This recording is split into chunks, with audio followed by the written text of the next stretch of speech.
रुचि देखकर हैरानी होती है, दंग हो गई मैं कि नकली माया, नकली मावा, नकली खोया, नकली पनीर, ये सब तो हम देखते आए थे, लेकिन अंडे भी नकली तैयार किए जा रहे हैं और इतनी बड़ी संख्या में आर्टिफिशियल कलर्स का इस्तेमाल किया जा रहा है।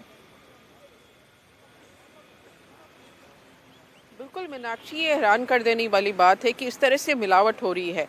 अगर यूपी में पिछले कुछ दिनों के आप आंकड़े निकालेंगे तो करीब 900 कुंतल, 1-2 कुंतल नहीं, 900 कुंतल नकली सामान जो खाद्य सामग्री है उसको या तो जब्त किया गया है या नष्ट कराया गया है। करीब 100 कुंतल तो ऐसा था कि बिल्कुल भी खाने योग्य नहीं था, तो उसको वहीं पे उसी जगह पे नष्ट करा दिया गया। बाकी की क्योंकि एक प्रोसेस होता है, उसकी जांच वगैरह होती है, लेकिन गंदगी है, मिलावट है। बड़ी बड़ी मिठाई की दुकानों पे हमने हाल के दिनों में देखा कि छापे पड़े। लखनऊ में कल बड़े बड़े मॉल्स पे छापे पड़े, तो वहाँ भी मिलावट, गंदगी मिली है।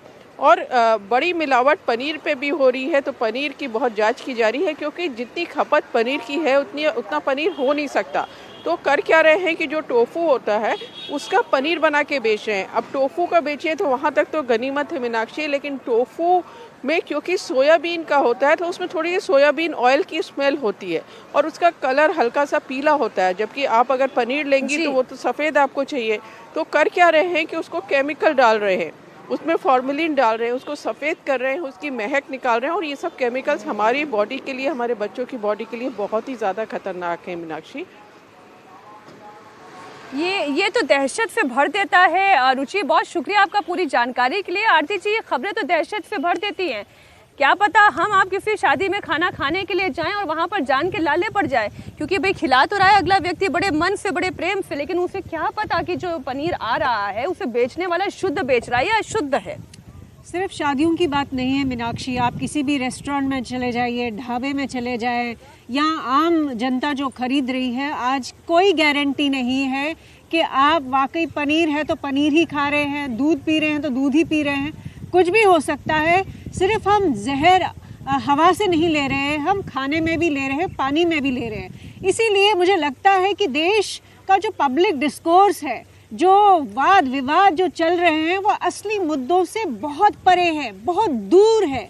जो आम जनता की चिंताएं हैं वो कोई सरकार न सुन रही है, न जानना चाहती है, और ना ही उसके बारे में कोई हल निकालना चाहती है। इतनी अडल्ट्रेशन और इतनी करप्शन जो हर राज्य में हो रही है, हर जगह हो रही है, उसके बारे में कोई चिंतित नहीं है। लेकिन हाँ, जो आज से 75 साल पहले वाले के गड़े मुर्दे जो है वो उखाड़ने हैं, उसके लिए सब तत्पर है। उसके लिए सब लोग जो है सुबह से लेकर शाम तक राजनीति करेंगे। जो कोई विषय ही नहीं है, धर्म के नाम पे हो, किसी और के नाम पे हो, उस विषय को ले आएंगे, ताकि असली मुद्दे जो जीने की जो बेसिक्स है उनके बारे में कोई बात ना करे। ये भारत का दुर्भाग्य है। अगर किसी को नहीं समझ आ रहा है, मुझे लगता है जनता भी सोई हुई है, क्योंकि जनता ये होने दे रही है, कोई इसके बारे में कोई बात नहीं कर रहा। बिल्कुल ठीक बात है। मध्य प्रदेश के ग्वालियर में भी बड़ी कार्रवाई हुई है, और बड़ी खबर ग्वालियर से भी आ रही है, जहां पर 3 लोकेशन से नकली मसाले जब्त किए गए हैं। जांच में बड़े पैमाने पर मिलावट रिपोर्ट की गई है। हल्दी में पिसा हुआ चावल मिला दिया, मिर्ची में कलर मिला दी, नकली मिर्ची तैयार कर दी, धनिया हो, बेसन हो, हल्दी हो, सब जब्त कर लिया गया है। अब कौन सा ऐसा घर होगा कि जहां पर हल्दी नहीं आती होगी, या कौन सा ऐसा घर होगा अवधेशी जहां पर धनिया नहीं आती होगी या बेसन नहीं आता होगा? ये तो हर घर की बेसिक रिक्वायरमेंट है। बेसिक रिक्वायरमेंट है, और ये बहुत जीवन से खिलवाड़ है।